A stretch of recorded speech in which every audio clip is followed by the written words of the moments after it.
Before we go any further, I want to be honest with you about something important, because the title that brought you here promises a kind of control that simply does not exist within any healthy relationship, and pretending otherwise would only set you up for more disappointment.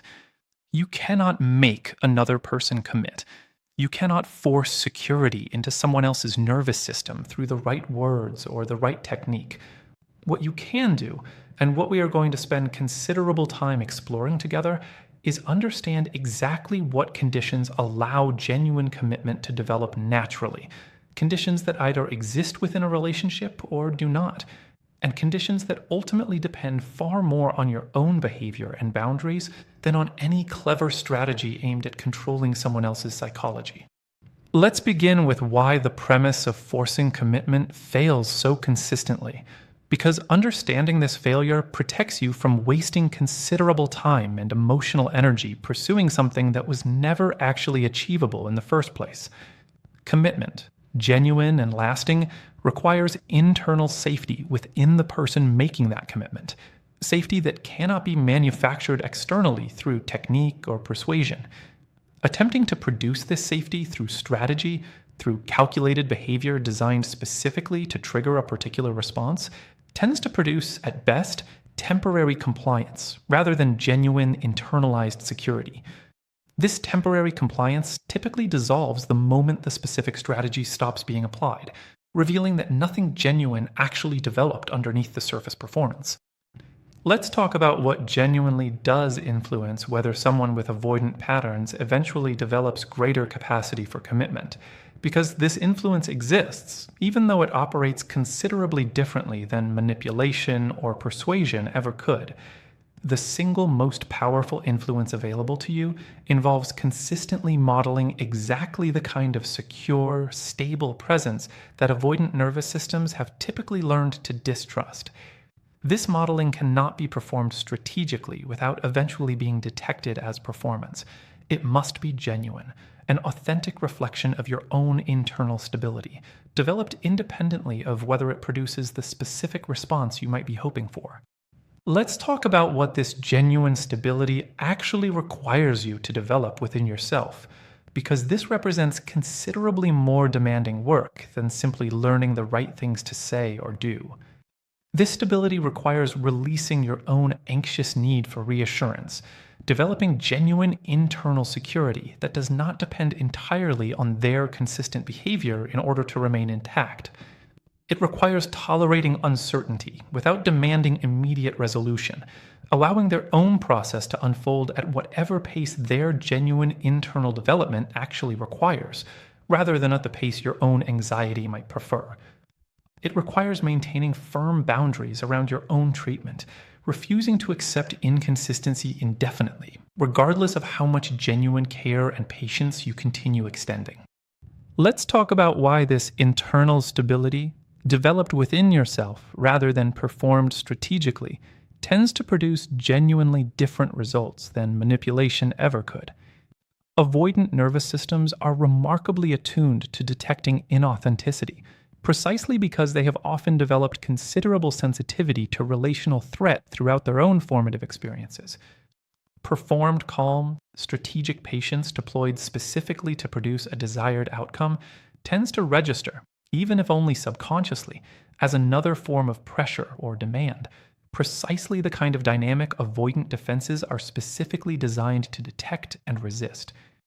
Genuine stability, by contrast, developed independently of any particular hoped-for outcome, registers considerably differently, offering exactly the kind of safety that avoidant nervous systems have often never fully experienced within close relationship before.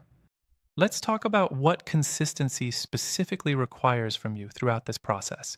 Consistency that differs considerably from simply remaining endlessly available, regardless of how inconsistently that availability gets reciprocated. Genuine consistency involves maintaining stable, predictable behavior on your own end, communicating clearly, following through reliably on your own commitments, remaining emotionally regulated even during moments of relational difficulty or confusion. This consistency provides a genuine template, evidence over time that close relationship need not involve the chaos or unpredictability that may have characterized their own earlier formative experiences with closeness and connection. Let's talk about the specific role patience plays throughout this process. Patience considerably different from the passive, boundaryless waiting that characterizes many unhealthy avoidant dynamics. Genuine patience here means allowing change to develop at its own authentic pace, without either forcing artificial urgency or extending indefinite tolerance regardless of whether genuine change actually appears to be occurring.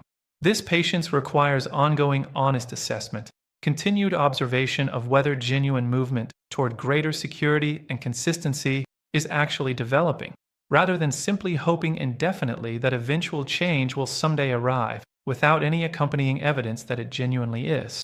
Let's talk about what accountability specifically requires within this dynamic. Both their accountability regarding their own patterns and your own accountability regarding your own contribution to whatever dynamic currently exists between you.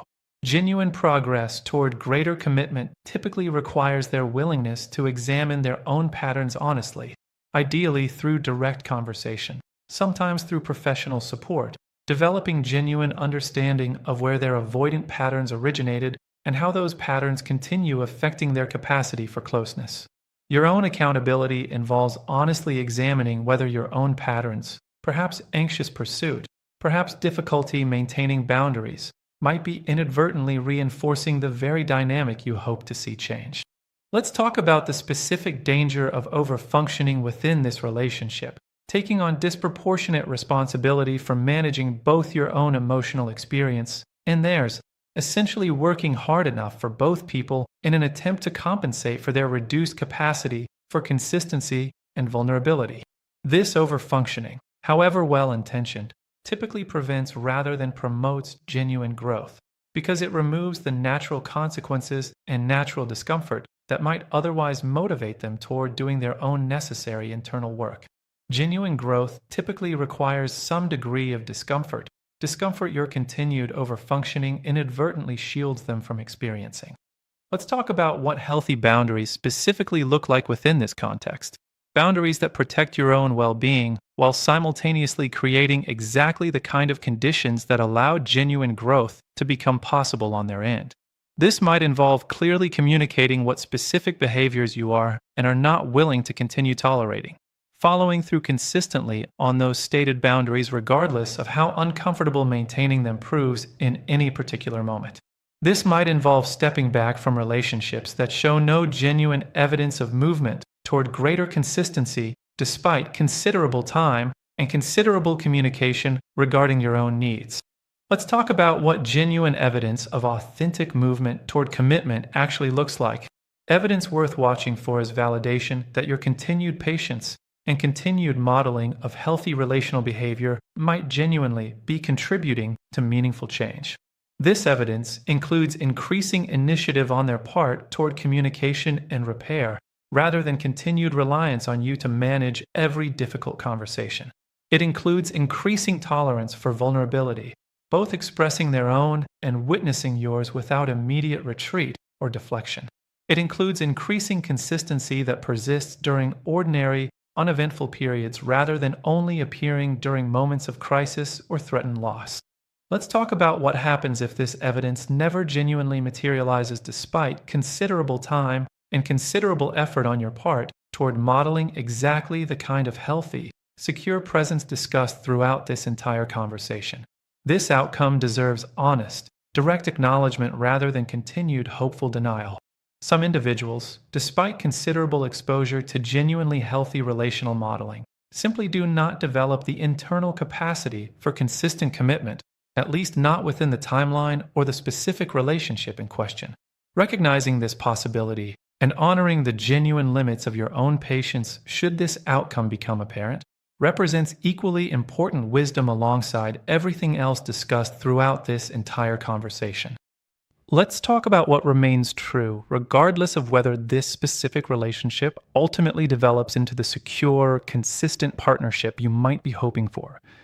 The genuine internal stability you develop throughout this process, the genuine boundaries you learn to maintain, The genuine self respect you cultivate by refusing to overfunction or accept indefinite inconsistency, all of these outcomes remain valuable, entirely independent of whether they ultimately produce the specific relational outcome you originally hoped they might. You are not simply working to change them. You are simultaneously building genuine strength and genuine wisdom that will serve you considerably well, regardless of how this particular situation ultimately resolves. Let's talk about the specific way this genuine internal work actually influences an avoidant partner's nervous system over time, because understanding the mechanism helps clarify why this approach, patient and unglamorous as it is, tends to work considerably better than any manipulation ever could. Nervous systems calibrate themselves based on repeated experience, learning gradually whether closeness genuinely correlates with danger or genuinely correlates with safety. Every interaction where you remain calm and consistent despite their inconsistency, every moment where you maintain a boundary without becoming punitive or withdrawing love entirely, every instance where vulnerability gets met with steadiness rather than chaos, contributes incrementally toward recalibrating what their nervous system has learned to expect from closeness. This recalibration happens slowly, through repetition, rather than through any single dramatic gesture or conversation. Let's talk about what specifically distinguishes healthy patients from the kind of extended, boundaryless tolerance that inadvertently reinforces rather than helps resolve avoidant patterns. Healthy patience includes clear communication about your own needs and limits, offered without excessive apology or excessive softening. It includes genuine willingness to step back, sometimes completely, if evidence over meaningful time suggests genuine change is not occurring despite your continued consistent modeling. It includes continued investment in your own separate life and separate sources of meaning, ensuring your own well being does not become entirely contingent on their eventual growth or eventual capacity for commitment. Let's talk about the specific role communication plays throughout this process. Communication that requires directness without becoming demanding or coercive in tone. This might involve clearly naming what you observe, without judgment, simply describing a pattern you have noticed, and expressing genuine curiosity about their own experience of that same pattern. It might involve directly stating what you need in order to continue feeling secure within the relationship, offered as honest information rather than as ultimatum or manipulation. This kind of direct, honest communication, offered consistently and calmly, provides considerably more reliable information than indirect hints or strategic silence ever could. Let's talk about what happens specifically when this direct communication gets met with defensiveness rather than genuine engagement, because this response deserves careful, honest interpretation rather than being immediately dismissed or immediately catastrophized. Initial defensiveness does not necessarily indicate permanent inability to grow, particularly if it represents an unfamiliar experience of receiving direct, honest feedback about relational patterns. However, persistent defensiveness that never evolves into genuine curiosity or genuine reflection, despite repeated, calm communication over considerable time, does provide meaningful information about the genuine limits of what this particular relationship might realistically be capable of achieving. Let's talk about the specific danger of interpreting any small positive response as definitive proof that your approach is working exactly as hoped, prompting premature relaxation of boundaries or premature increase in vulnerability before sufficient evidence has genuinely accumulated. Genuine change reveals itself through sustained pattern over meaningful time, not through isolated positive moments that could just as easily represent temporary reaction to specific circumstances, rather than genuine, lasting internal shift. Maintaining measured, patient observation, even during encouraging moments, protects you from premature vulnerability that outpaces the actual evidence currently available. Let's talk about what genuine safety actually feels like from the inside, both for you offering it and for them potentially receiving it, because safety here deserves description beyond simply being named as an abstract goal. Genuine safety involves the absence of punishment for honesty, meaning expressing a difficult feeling or a genuine concern does not result in withdrawal, silent treatment, or escalated conflict. It involves predictability, knowing generally what to expect from your reactions and your behavior even during difficult moments, rather than experiencing your responses as unpredictable or contingent on factors that feel outside their control to anticipate. It involves acceptance of imperfection, communicating clearly that mistakes and struggles do not immediately threaten the relationship's stability, provided genuine effort toward growth continues to be demonstrated over time. Let's talk about the specific way modeling emotional regulation yourself teaches, indirectly but powerfully, what healthy emotional processing actually looks like in practice. Many avoidant individuals never witnessed healthy emotional regulation modeled clearly during their own formative years, learning instead either explosive reactivity or complete suppression as the only available template for handling difficult feelings. Demonstrating a third option, genuine feeling expressed calmly, difficult emotions acknowledged without either explosive drama or complete suppression, provides a living example of an alternative they may never have directly witnessed before encountering it within relationship with you specifically. Let's talk about what it means to remain genuinely yourself throughout this entire process, rather than adopting an artificially calm, curated persona specifically designed to appear secure and appealing. Authenticity matters enormously here, because performed security, however convincing initially, typically reveals itself as performance eventually, particularly under the pressure of genuine relational difficulty. When performed calm becomes considerably harder to sustain than authentic, develop calm ever would. Doing the genuine internal work required to develop authentic stability, rather than simply performing its outward appearance, ensures that whatever security you offer remains sustainable through whatever difficulties eventually arise within the relationship. Let's talk about the specific value of continuing your own therapeutic or personal growth work throughout this entire process. Work that supports the genuine internal stability being discussed throughout this conversation considerably more effectively than any external strategy focused purely on managing the relationship itself. This might involve examining your own attachment patterns, understanding what draws you toward relationships requiring this particular kind of patient, careful navigation, ensuring your own patterns are not inadvertently contributing to or perpetuating dynamics that ultimately do not serve your own well-being. Let's talk about what genuine reciprocity should eventually look like within a healthy, evolving relationship, reciprocity worth holding as a standard rather than accepting indefinite one-sided effort as simply the permanent nature of loving someone with avoidant patterns. Genuine reciprocity means their own effort and growth eventually matches, at least reasonably, the effort and patience you have extended throughout this process. It means the relationship eventually feels balanced rather than perpetually weighted toward your continued patience and their continued, if gradually reducing, inconsistency. Holding this standard, rather than accepting permanent imbalance as simply how this particular relationship must always operate, protects you from indefinite overinvestment without adequate return.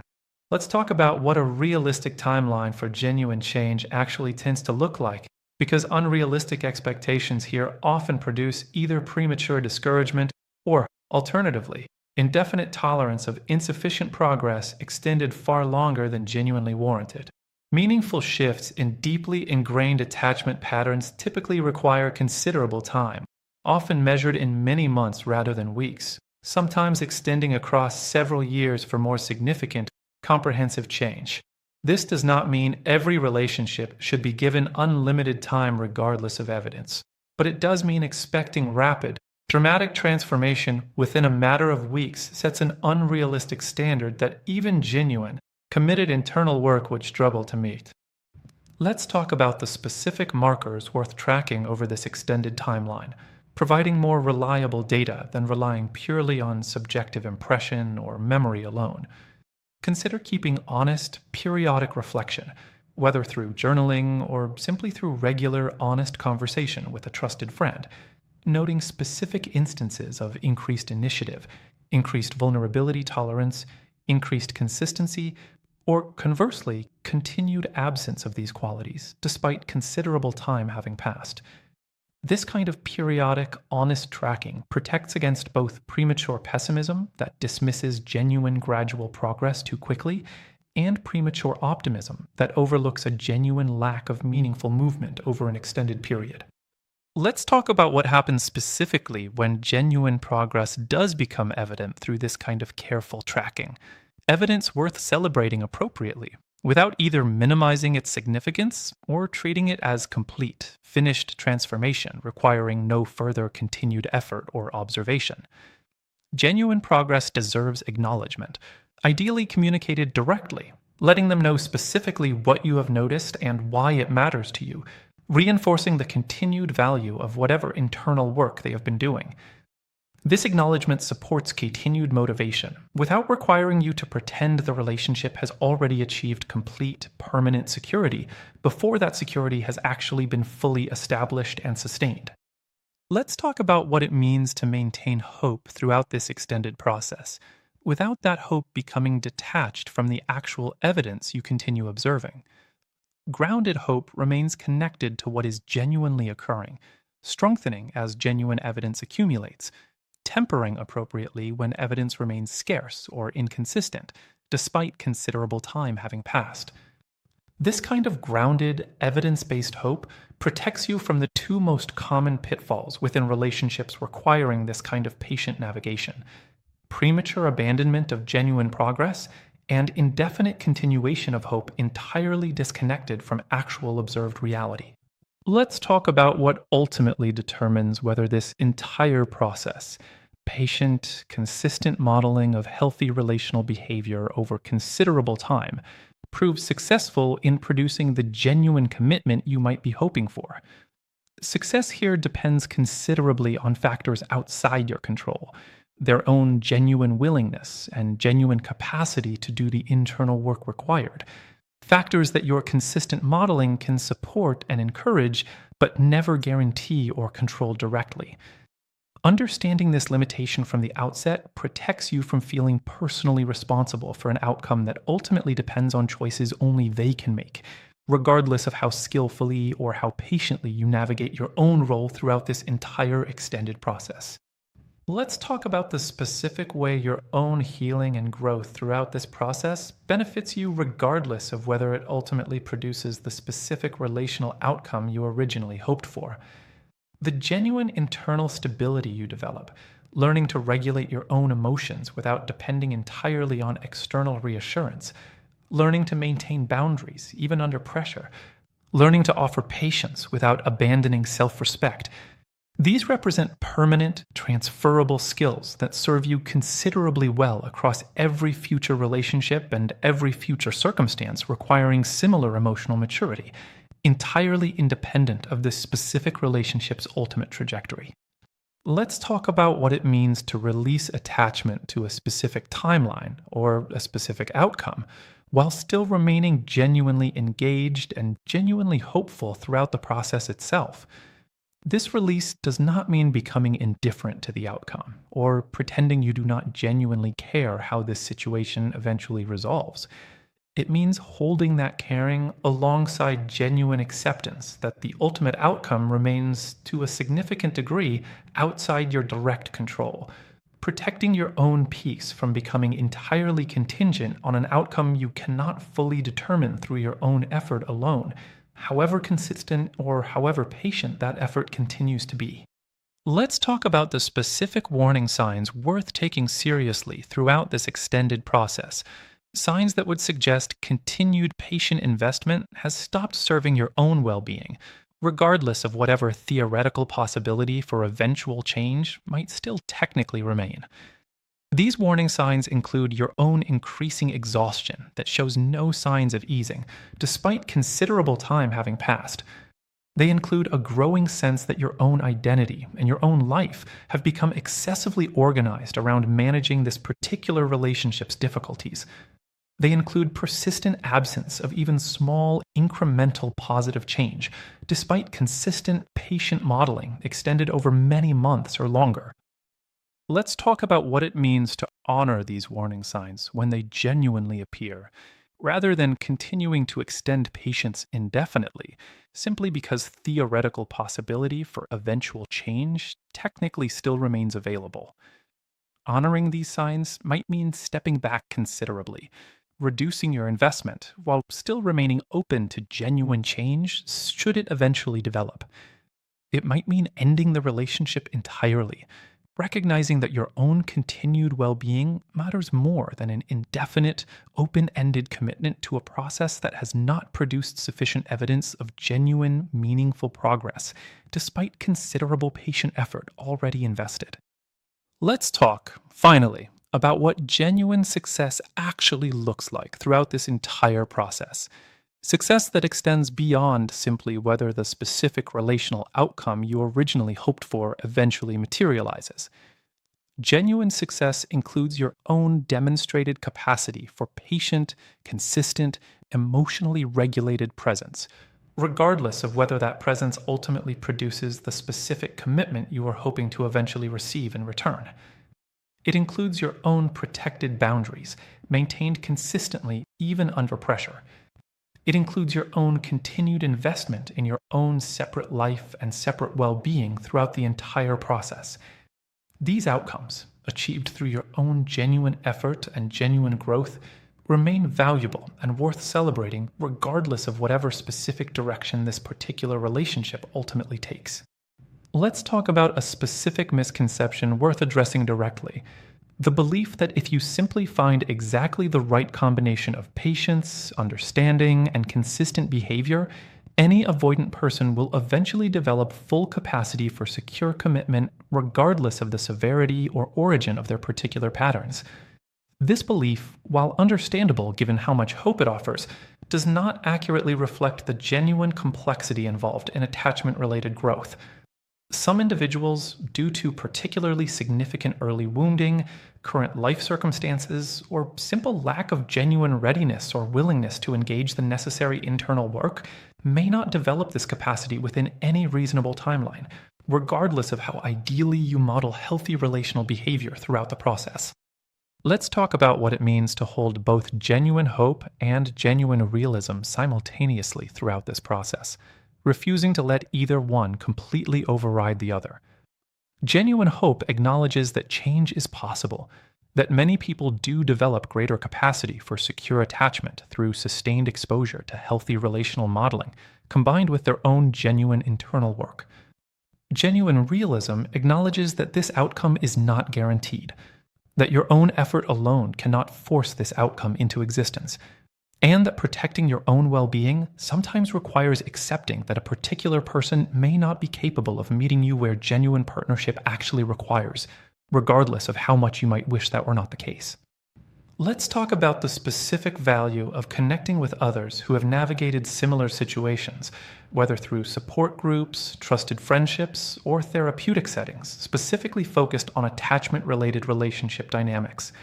This connection provides valuable perspective, helping you calibrate your own expectations and your own observations against a broader understanding of what genuine progress typically looks like, protecting against both isolation and against the distorted perspective that can develop when navigating this kind of extended, complex situation entirely alone, without any outside reference point.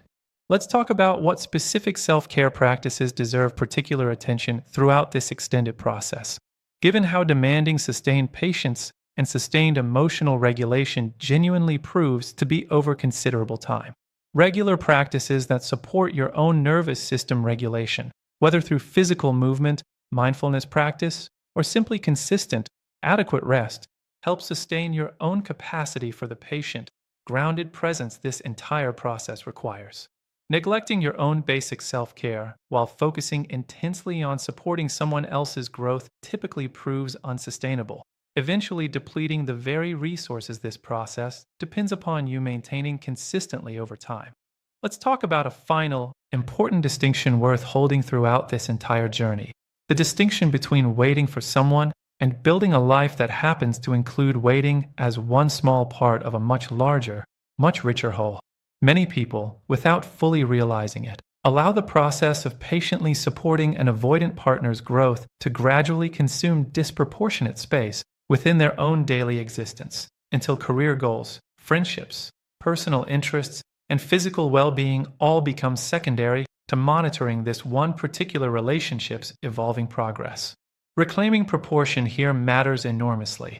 not as a strategy to appear less invested, but as genuine protection against the kind of narrowing that leaves you with very little left of your own identity should this particular relationship ultimately not resolve the way you hoped. Let's talk about what genuinely rich daily living looks like even while this process continues unfolding in the background of your life rather than at its center.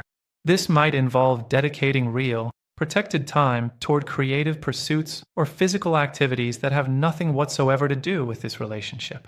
It might involve deepening friendships that have perhaps been somewhat neglected during periods when this particular relationship consumed disproportionate attention. It might involve setting and pursuing career or educational goals entirely independent of anything happening within your romantic life.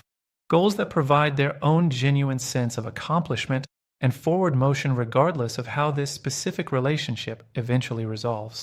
Let's talk about the specific way this broader, richer life indirectly supports the very outcome you might still be hoping for within the relationship itself, even though this support was never the primary reason for pursuing it. Someone whose entire life revolves visibly around a single relationship often, without intending to, communicates a kind of implicit pressure, a sense that everything depends on this one connection succeeding. Someone whose life remains genuinely full and genuinely rich independent of this relationship communicates something considerably different, security that does not require desperate rescue from any single source, an implicit signal that closeness here can develop at its own genuine pace, without carrying the weight of being someone's entire world. Let's talk about what it means to periodically, honestly ask yourself whether the balance between your own life and this particular relationship's ongoing process has drifted too far in either direction, too consumed by monitoring their progress, or alternatively, so disengaged that genuine connection and genuine support have become neglected entirely.